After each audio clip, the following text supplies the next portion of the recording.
이 자괴감 이루 말할 수가 없고 정말로 좀 잠을 자기 수가 없을 정도로 국민들의 송구한 마음이에요.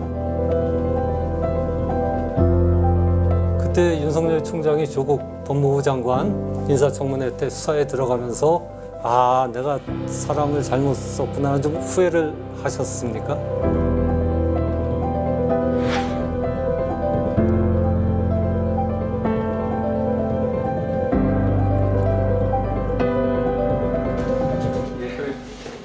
오랜만에 뵙겠습니다. 네, 반갑습니다. 그래요. 네, 자, 안녕하세요. 양산도 날씨가 꽤 춥네요. 예, 어제 오늘 오늘까지 한 3일 춥네요. 예. 눈은 여긴 별로 안 온 모양입니다. 서울은 눈이 오늘 많이 왔거든요. 맞아요. 지금도 얼핏 뿌리고는 있는데 예. 사이지 않죠. 예. 이렇게 인터뷰, 한겨레 인터뷰에 응해 주셔서 고맙습니다. 예. 퇴임후에 처음이네요. 예, TMU 공식 인터뷰는 처음이신 것 같아요. 예. 마침 뭐 국내적으로 요즘 혼돈의 시기인데요. 예.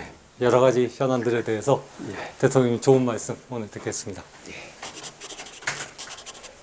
예, 그럼 먼저 그날 밤 비상계엄 발표 소식을 처음 접했을 때 대통령님은 어떤 생각이 드셨습니까? 그래 진짜 어이가 없었죠. 황당했고요. 예. 나는 사실 몰랐어요.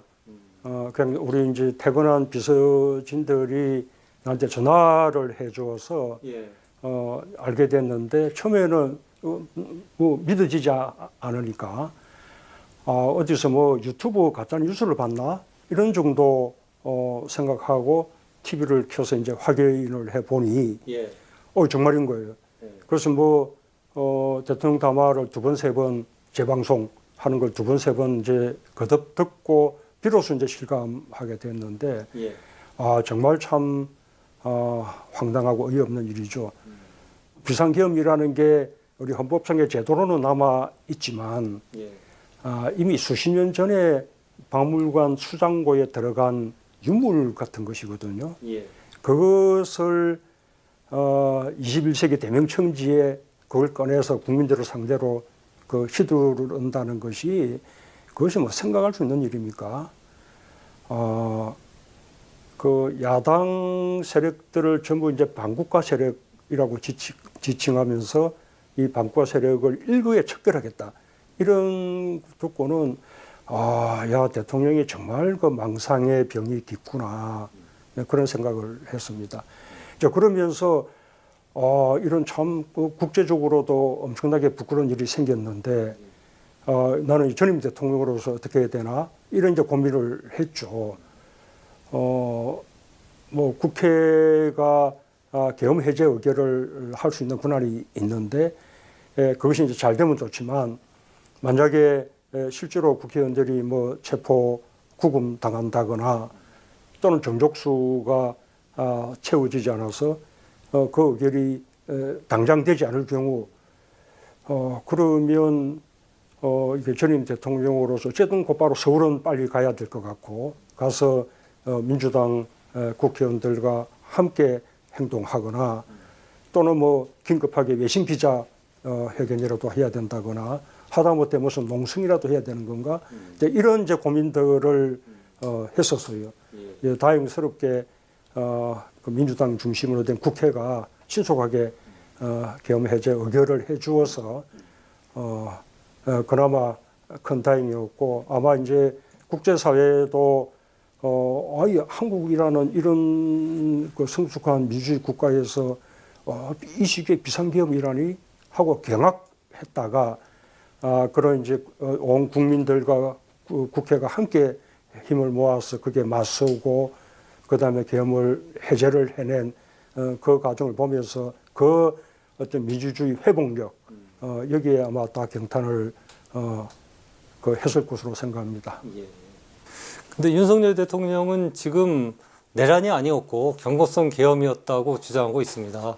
어젠가 그저께 헌법재판소에서는 내가 그 군지관들한테 국회 본회의장에서 의원들을 끌어내려고 지시한 적이 없다. 만약에 그런 부당한 명령이라면 거부했어야 되는 거 아니냐라고 그리고 모든 책임을 군 지휘관들에게 돌리고 자신은 책임이 없다라는 식으로 주장하는데요. 이거는 저희가 이제까지 보았던 생각해왔던 국민이 생각해왔던 어떤 책임 있는 대통령의 모습과는 굉장히 거리가 먼데 전직 대통령으로서 이런 윤 대통령의 태도, 행동을 어떻게 생각하십니까? 우선은 뭐 좀 서글프죠. 정말 추하고 그 창피한 모습이지 않습니까? 원 이제 계엄 선포 자체가 잘못됐지만 그 때문에 2달 이상 나라를 완전히 뒤집어서 국민들 잠 못 자게 하고 불안하게 만들고 그다음에 추운 밤거리에서 고생하게 만들고 지금 그 민생 경제도 아주 어렵게 만들었는데 그에 대해서 조금이라도 책임감이 있다면 이제라도 빨리 그 책임을 인정하고 나라를 빠르게 안정화시키는데 이게 협력하는 것이 그 대통령의 남은 도리이지 않나요? 지금 그저 어떻게 연명해 보고자 하는 그런 태도가 너무 추하고 창피하고 서글프게 느껴집니다. 과거에도 뭐 여러 전직 대통령이 구속된 적도 있고 합니다만 참 이렇게 좀 어떻게 보면 비겁한 대통령은 처음인 것 같습니다. 그 윤 대통령이 지키자는 보수 세력의 시위는 근데 점점 극단적으로 좀 치닫고 있습니다. 윤 대통령 구속 날에는 시위대가 법원에 습격, 난동을 피우기도 했고요. 국내 보수 극우 세력이 파시즘으로 진화한다라는 그런 분석도 나오는데요. 이런 현상을 어떻게 보시는지 또 우리 사회가 어떻게 대응해야 한다고 생각하십니까? 우선 당장은 뭐 그분들 대부분이 마참 잘못된 정보, 가짜 뉴스 이런 것이 이제 되는 거고 또 부안해동하는 거죠.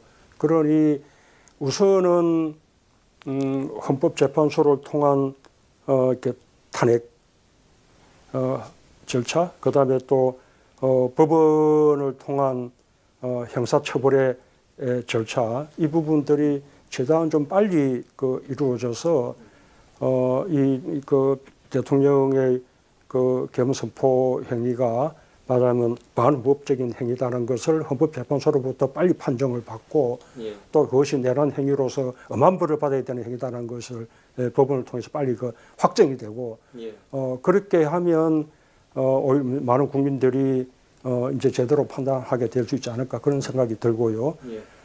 당연히 이제 그 과정에 아주 폭력적인 그런 행동을 하는 것이 그런 행위에 대해서는 단호한 처벌이 있어야 할 것 같습니다.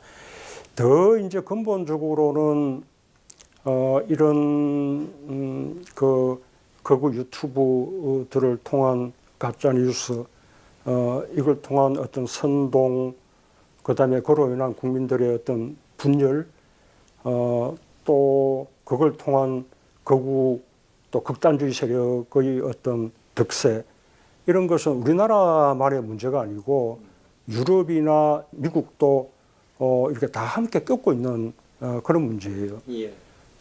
그래서 실제로 다자 정상회의에 가서 보면 정상들이 어제 외에 뭔가 이제 어느 날 시간들이 이렇게 생기게 되면 그때 한결같이 걱정하는 것이 이런 가짜 뉴스를 통한 극우 세력의 부상 이런 것들을 특히 유럽 국가들이 많이 이제 걱정들을 합니다. 그런데 이제 문제는 거기에 대한 이제 뾰족한 대응책을 지금 마련하지 못하고 있다는 거예요. 사실은 그런 극우 유튜브를 통한 가짜 뉴스 이런 거 퍼뜨리는 행위들이 규제돼야 되는데 이제 이 규제가 이제 섣불리 이루어지게 되면 이것이 표현의 자유를 침해할 수 있는 것이어서 주로 오히려 말하자면 어떤 민주 세력들, 시민사회라든지 또는 우리 또 좀 더 진보적인 언론이라든지 이런 쪽에서 앞장서서 반대 지금 하고 있는 게 현실이거든요. 그런 이제 염려도 충분히 일리 있고 이렇게 좀 존중해야 되겠지만 이제 극우 유튜브들의 가짜뉴스 생산과 그로 인한 국민들 선동 분열 이런 것이 이제 나라의 존립을 위태롭게 만드는 단계에 왔다. 맞아면 이제 대한민국을 거의 뭐 정치적 내전 상태로 몰아가고 있다라는 것이 이번 이제 겸의 이런 과정을 통해서 지금 확인된 거 아니에요? 예. 이제는 더 이상 방치할 수 없는 문제죠.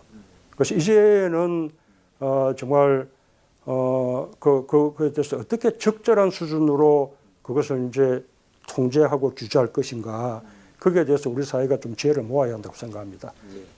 그것은 그거 유튜브들의 가짜 뉴스뿐만 아니라 집회 시위도 마찬가지입니다. 집회 시위도 원래 이렇게 자신의 어떤 주장을 사회에 알리기 위한, 그래서 이제 허용되는 기본권이잖아요.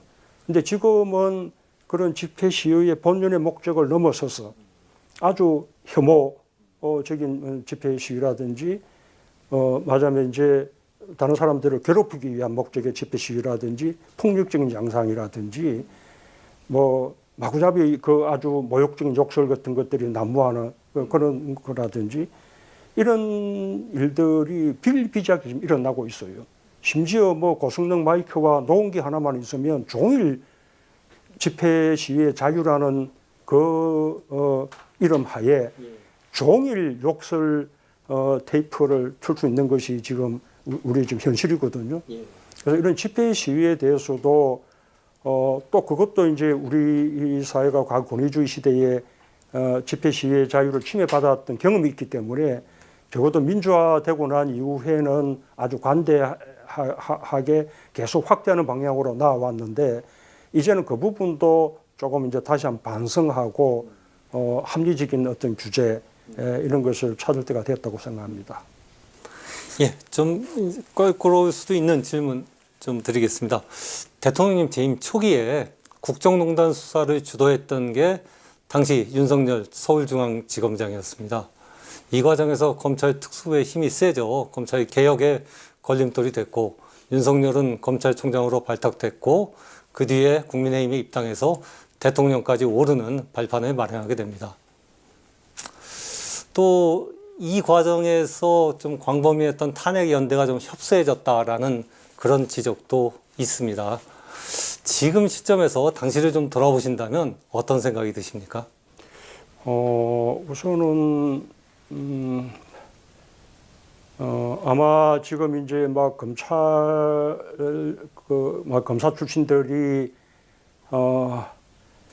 맞아 나라를 마구잡이로 농단하는 이런 가히 뭐 검찰 왕국의 시대가 오다 보니 그 시기에 검찰 개혁이 더 이제 철저하게 됐었으면 예. 하는 이제 그런 맥락의 이야기 같은데, 우선은 이제 그 국정농단 수사라는 것이 우리 정부가 시작한 것이 아닙니다. 예. 박근혜 정부 때부터 시작이 됐었고요. 그다음에 그때는 적폐청산에 대한 국민들 요구가 워낙 높았기 때문에 그 시기에 그 검찰이 그 수사를 좀 대충 하고 말도록 검찰의 권한을 뺀다거나 힘을 약화시킨다거나 그런 것은 그거는 생각할 수 없는 일이었죠. 예. 그러니 검찰 개혁은 단계적으로 이렇게 접근 이렇게 할 수밖에 없는 것이고, 시기를 조절해야 되는 문제였죠. 뿐만 아니라 이 이제 우리 검찰 개혁의 그게 검찰이 갖고 있는 수사권을 경찰에 다 넘기고 검찰은 이제 기소 청으로서 역할을 하게끔 한다는 건데, 이게 70년의 제도를 바꾸는 것이어서 그것을 하루아침에 바꾸는 것은 불가능해요. 이거는 의지의 문제가 아니라 현실의 문제입니다. 당장 검찰의 수사권을 다 경찰에 넘긴다면 그럼 경찰이 그 수사를 감당할 수 있어야 하는데, 그럼 대한민국 경찰이 지금 감당할 수 있을 만한 그 수준에 와 있냐, 또는 경찰이 그러면 국민들로부터 그만한 신뢰는 또 받고 있는 것이냐, 이런 걸 생각하면 그게 하루아침에 할 수 있는 게 아니에요.